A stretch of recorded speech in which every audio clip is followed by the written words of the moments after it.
৯৯% কাজ শেষ হওয়ার পরও এখনও ঝুলে আছে শাহজালাল আন্তর্জাতিক বিমানবন্দরের তৃতীয় টার্মিনালের মেগা প্রজেক্টের ভাগ্য। দৃশ্যত সবকিছু প্রস্তুত, ঝকঝকে তকতকে এক স্থাপনা। ২১,০০০ কোটি টাকা ব্যয়ে নির্মিত এই টার্মিনাল। কথা ছিল চলতি বছরের শেষেই এটি পুরোদমে চালু হবে, কিন্তু বাস্তবে কী ঘটছে? জাপানি কনসোর্টিয়ামের কঠিন শর্ত, স্যামসাংয়ের ৩,০০০ কোটি টাকার আলটিমেটাম এবং বেবিচকের অসহায়ত্ব, সব মিলিয়ে থার্ড টার্মিনাল এখন গভীর সংকটে।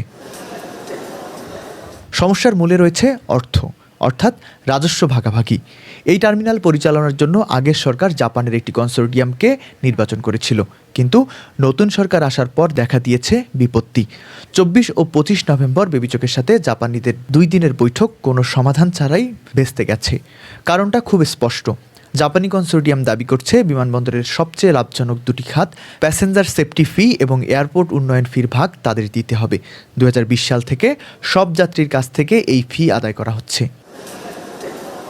জাপানিরা বলছে এই ফি ছাড়া শুধু গ্রাউন্ড হ্যান্ডেলিং বা দোকান ভাড়ার টাকায় টার্মিনাল চালানো সম্ভব নয়। তাদের দাবি, বেবিচক যে ভারতীয় মডেল অনুসরণ করে হিসাব করছে তা এই বিশ্বমানের টার্মিনালের জন্য অকার্যকর। অন্যদিকে বেবিচক বলছে, জাপানিদের এই প্রস্তাব মেনে নেওয়া মানে সরকারের আয়ের বড় একটি অংশ তাদের হাতে তুলে দেয়া।